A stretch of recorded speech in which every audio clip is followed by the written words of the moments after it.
I received the invitation by accident, forwarded to my email by my accountant, who handled the property management. Housewarming party at 847 Riverside Estate. Join us in celebrating our new home. Jason and Victoria Thornton. 847 Riverside Estate. My property. The mansion I purchased 12 years ago as an investment. And Jason was my son. The son who told his fiancée 5 years ago that his mother was dead. The son who blocked my number, returned my letters unopened, and disappeared from my life the moment he met Victoria Hayes, heiress to the Hayes Hotel empire. I sat in my modest downtown apartment, the simple 2-bedroom I preferred over ostentatious displays of wealth, and read the invitation again. They were throwing a party, in my house, celebrating their new home. I called my property manager David. David talked to me about 847 Riverside. Oh, Ms. Thornton. Yes, your son contacted us 8 months ago. He said he had your permission to live there temporarily while house hunting. We verified his identity. He had your maiden name and knew details about the property. He seemed legitimate, so we approved it per your standing instructions about family use. My standing instructions from 15 years ago, before Jason cut me out of his life. And the mortgage payment he mentioned? The $800,000? That's the property value. He's been telling people he bought it.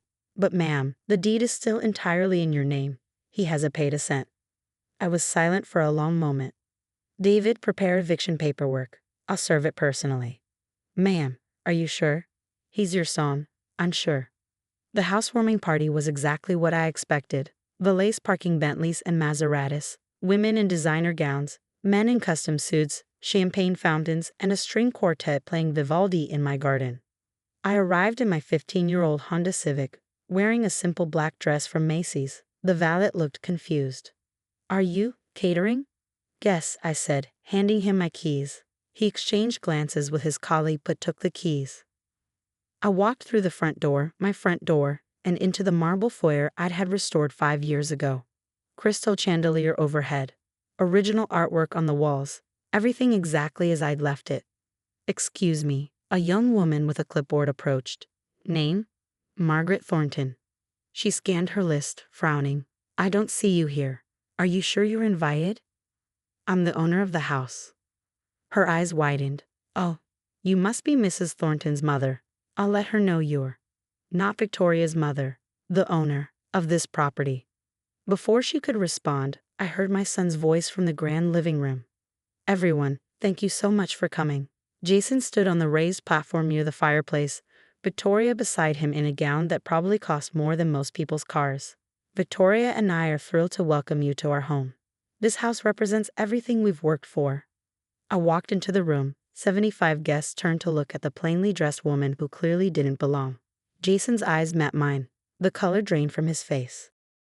As I was saying, he continued, voice shaking slightly, everything we've built together. Jason. I spoke clearly, my voice carrying across the room. Interesting story you're telling. Victoria looked confused. Jason, who is this woman? Security. I'm Margaret Thornton, I said, walking toward the platform. Jason's mother. The one he told you was dead. The room went completely silent. Victoria laughed, a nervous, tinkling sound. That's impossible. Jason's mother died in a car accident 7 years ago. He showed me the obituary. He showed you a fake obituary.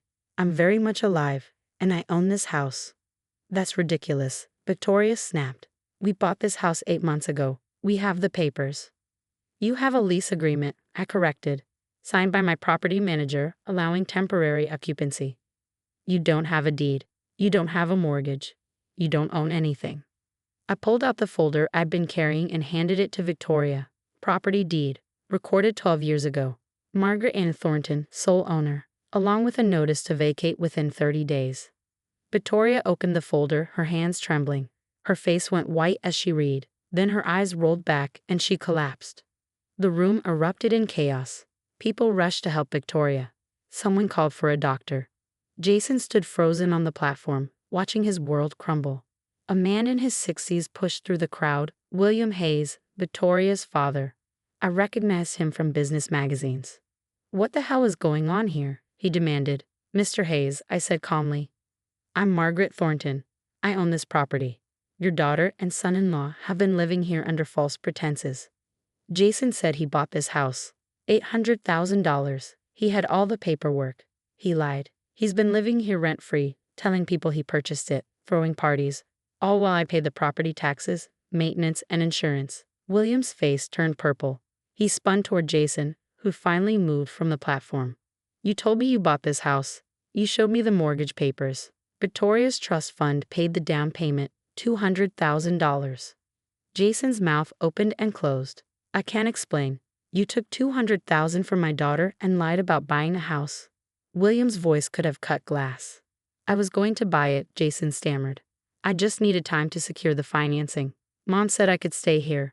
I said no such thing, I interrupted. I haven't spoken to you in 5 years. Not since you told Victoria I was dead so she wouldn't question why you had no family at your wedding. Victoria had recovered enough to sit up, supported by friends. Jason, tell me this isn't true. Tell me your mother didn't just serve us an eviction notice at our housewarming party. Victoria, honey, I can fix this. Answer the question, she shrieked. Is this your mother? The one you said died? Jason looked at me, then at Victoria, then at the 75 guests watching this unfold. Yes. Victoria made a sound like a wounded animal. A woman in the crowd spoke up. Wait, if he lied about buying the house and his mother being dead, what else did he lie about? Another voice. Didn't he say he went to Harvard Business School? Jason's face confirmed the answer before he spoke. And that executive position at Hayes Industries? Someone else asked. William Hayes stepped forward. What executive position? Jason works in our marketing department, entry level. Has for 4 years. Never been promoted. The crowd began murmuring, pieces clicking into place. I watched my son stand there, every lie unraveling, every fiction he constructed collapsing around him. Jason, I said quietly. Why? Because you embarrassed me, he exploded. Living in that tiny apartment, driving that old car, working at a community center. Victoria's family has money, power, status. What was I supposed to say? My mom lives like she's poor even though she's not. I live modestly because I choose to, because I don't need to prove anything to anyone. Well, I do. I needed Victoria to see me as someone worthy, someone from her world. Not the son of a woman who shops at thrift stores and volunteers at homeless shelters. Victoria was crying now. You said you came from old money, that your family had estates and investments. We do, I said. Or rather, I do. I have a real estate portfolio worth about $87 million. I own 43 properties across 6 states, including this one. I also own the building where the Hayes Hotel corporate offices are located. Small world. William Hayes' eyes narrowed. Margaret Thornton, NT Properties. You're the landlord who refused to negotiate our lease renewal last year. You wanted to pay below market rate because you assumed I needed the money. I don't negotiate with people who try to take advantage.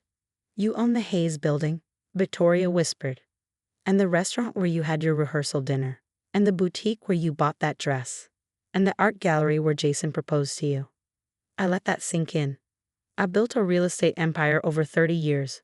Started with one small rental property and grew it through careful investment and hard work. I lived modestly so I could reinvest profits. I drove old cars so I could buy new buildings. I chose substance over appearance. Then why didn't you help Jason? Someone asked. If you're so rich, why let him struggle? Because he never asked. He cut me out of his life, told his fiancée I was dead, and disappeared. I sent letters, called, tried to reach out. Everything came back unopened. He made his choice. Jason's voice was barely a whisper. You could have told Victoria the truth. You could have exposed me any time. I could have. I chose not to. I wanted to see if you'd come clean. If you choose honesty over fiction. If you choose your real mother over your fake identity. And now.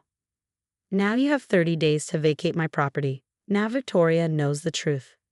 Now everyone here knows who you really are. I paused. Or rather, who you chose to become. William Hayes pulled Victoria to her feet. We're leaving. Victoria, get your things. You're coming home. Daddy, I'm married. To a liar and a fraud. We'll discuss annulment options with the lawyers Monday morning. He looked at Jason with pure contempt. You took $200,000 from my daughter. I want it back. All of it, plus interest. I don't have it, Jason admitted. I spent it on the wedding, the honeymoon, maintaining this lifestyle. Then you'll pay it back. I'll see you in court. William guided Victoria toward the door. She looked back at Jason once, her face a mixture of heartbreak and disgust. The guests began filing out. The party was clearly over. Within 20 minutes, only Jason and I remained in the grand living room. You destroyed my life, he said bitterly. No, Jason, you destroyed your own life. I just stopped participating in your fiction. What am I supposed to do now? Victoria's leaving me. Her father's suing me. I have no job. They'll fire me as soon as this gets out. I have nowhere to live. You have 30 days here. Use them wisely. Find a job. Find an apartment you can actually afford. Find yourself. And then what? Then you build a real life. Not one based on lies and appearances. Not one that requires you to deny your own mother's existence. A real life, Jason. It's harder than pretending, but it's worth it. Will you help me? I looked at my son, the boy I had raised alone after his father died. The child I'd sacrificed for, worked multiple jobs for, put through college. The man who'd repaid me by erasing me from his history. I'll give you something, I said. I own a small apartment building downtown. Studio units. Nothing fancy. There's a vacancy on the 3rd floor. $800 a month. I'll hold it for you if you want it. $800 a month? Mom, I can't live like that. Then you'll figure something else out. But that's what I'm offering. A chance to start over. Honestly this time. He looked around the mansion, the life he built on lies. I'm sorry. For what I said about being embarrassed. For telling Victoria you were dead. For all of it. I know you are. Sorry you got caught anyway. That's not fair. Isn't it? You had 5 years to come clean. You only apologized when the truth came out in the most humiliating way possible. He had no answer. I walked to the door, then turned back. Jason, I didn't come here to destroy you. I came here to save you from yourself. This life you've been living, it was never sustainable. Better to crash now than 10 years from now with kids involved. It doesn't feel like saving. It never does. But someday maybe you'll understand that the worst thing I could have done was let you keep living this lie. I left him standing in the mansion he'd never owned, surrounded by the debris of a party celebrating a fiction. 3 weeks later, my phone rang. Jason. Mom, I took the apartment, the studio downtown. Good. I got a job. Sales position at a furniture company. It's entry level, but it's honest work. That's good too. Victoria's gone. The annulment was finalized yesterday. Her father dropped the lawsuit on the condition I never contact her again. I'm sorry, Jason. Are you? His voice wasn't bitter, just curious. I'm sorry you're hurting. I'm not sorry you're learning this lesson. Silence. Then, would you have dinner with me? At that diner you like. The one you tried to take me to before Victoria and I got engaged. Betty's place? Yeah, I remember now. I told you it was too cheap. That people would see us there. And now? Now I eat there twice a week because it's all I can afford. And you know what? The food's actually really good. I smiled. Sunday at 6. I'll be there. Sunday evening, I arrived at Betty's place to find Jason already in a booth, wearing jeans and a simple button-down shirt. No designer labels. No pretense. You look different, I said, sliding into the seat across from him. I am different. Or maybe I'm finally myself. He pushed a menu toward me. I'm buying.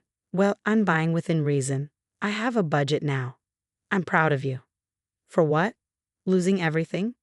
Destroying my marriage? Becoming a cautionary tale? For starting over. That takes courage.